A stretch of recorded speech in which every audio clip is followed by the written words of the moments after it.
Welcome back to World Crisis Radio. Concerning speculation and how this bears on the euro, in the U.S. this past week, we've had some indictments finally of some of the speculators of the 2008-2009 oil boom and bust, and how they did this, right? They used the cash market to drive it up and down, mainly up, and then they had futures and other derivatives that they used to actually cash in on their speculation. So there's some awareness that speculation played the big role, right? Because it went from 60 to 150 and then down to 35 to 40. And what the hell was that?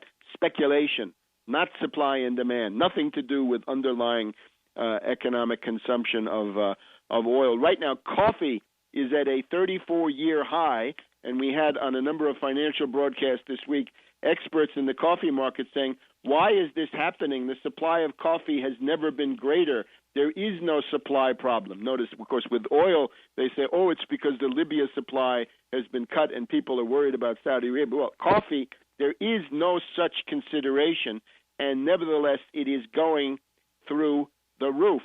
So commodity speculation, futures, index futures, i.e. derivatives, are the nature of the problem. So this is what I would say to our friends in the Eurozone, people who are concerned about the fate of human civilization. First of all, turn away from fetishism of money.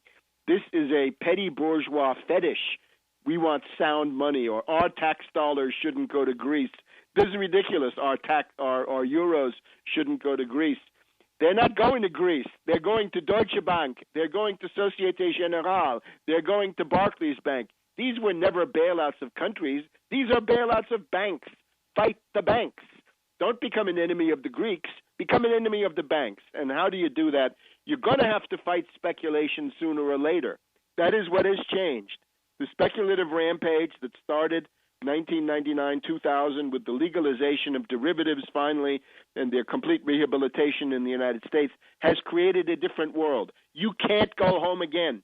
There is no way back to the drachma or the D-mark or the lira or the French franc or any of these other things.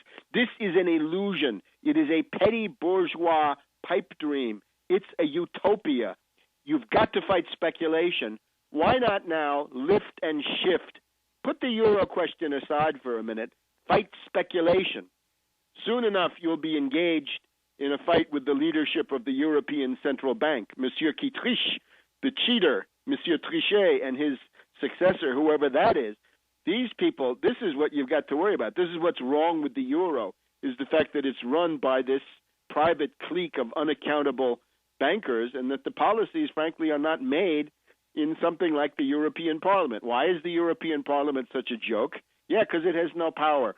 We know this stuff in the United States. When you go from the Articles of Confederation and a Congress which is a joke to a system that actually has some power, you begin to get somewhere. So where's the Alexander Hamilton? Where are the actual federalists of Europe capable of proposing a federal structure instead of this congeries that is not getting anywhere? But now, what is the specific program? And I'm thinking also of you kids in Spain, right? You guys there in the Plaza Mayor or whatever that was. What are you going to do? What are your demands? Well, it ought to be clear, first of all. Fight speculation. Seize the zombie banks. Not even nationalize it. Most of these have to be liquidated. These are black holes. They are filled with derivatives, collateralized debt obligations, credit default swaps. Shut down the zombie banks. Put them through forced liquidation and get your shredder ready and get your delete button ready, because all of the derivatives must be wiped off the face of the earth. Get your laser guided derivative shredder going. You've then also got to put severe limitations on the ability of the hedge fund hyenas to act, the locust funds, and all the rest of this. You've got to institute a Europe-wide Tobin tax. Here we call it the Wall Street sales tax. We can think of something to call it for Europe. But this does not go to the IMF. It does not go to the World Bank. This goes into the coffers of the countries that are interested in order to maintain the social safety net in those countries.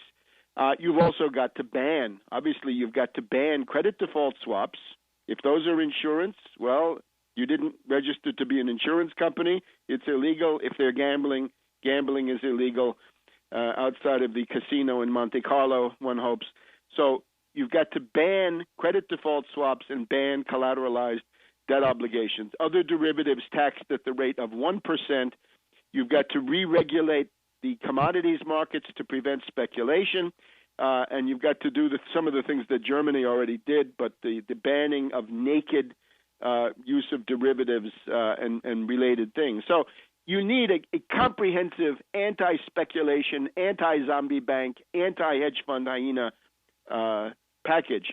And instead we see people running away. They're saying, yeah, Goldman Sachs is attacking the euro, but we're not going to fight. We're going to be petty bourgeois opportunists, and we're going to essentially align with what is fundamentally a right-wing demand. You know, we want sound money, hard money. Wait a minute. Most of you guys have more debts than you have wealth. You want to deflate the currency when you have people who have more debts, then they're going to be the losers. The second point is a big one. You've got to seize the European Central Bank, and you've got to run it in the public interest. And we need obviously develop some new terminology for this, but it would be the equivalent of a national bank. It would be a European bank, and the purpose of it would be to issue 0% emergency recovery credit loans for infrastructure, for productive activity, for exports in particular, for manufacturing, for mining, for physical, tangible commodity production, merchandise, manufacturing, but not for financial speculation. I guess it goes without saying, I should stress it, no more bailouts. If there's a bailout fund, seize the bailout fund, right, that European Solidarity Fund, the $1 trillion or 1 trillion euros that's in there.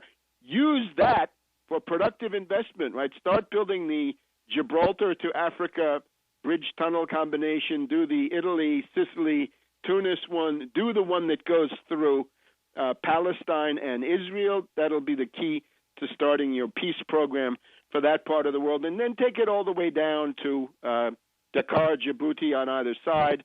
Do a Dakar to Djibouti across there, and eventually you'll get to Cape Town and Johannesburg. So start the obvious, and then, of course, same thing from Paris to Beijing, from Paris to Vladivostok, a maglev high-speed rail line. And all the related stuff that's now been sitting there for the past 10 or 12 years, since for 20 years now, since the fall of the communist regime. So you also want to go with a European space program. You want to go with a European biomedical research program.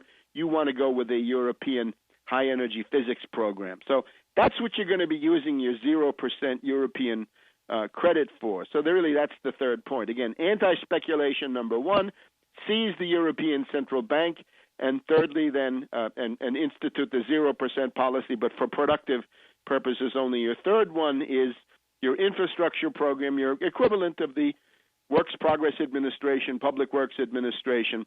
What's your goal? Well, your goal is productive employment, the one thing that these petty bourgeois critics of the euro never seem to talk about very much, but it's got to be the centerpiece of the entire thing. Your problem is not debt. Your problem is unemployment, similarly to here in the United States. And the way that you've got to do this is to take a look at the unemployment, and you got to get to full employment in Europe, which we probably have not had. Well, it's not clear when the last time was, if ever. But full employment is the goal. Back in a minute.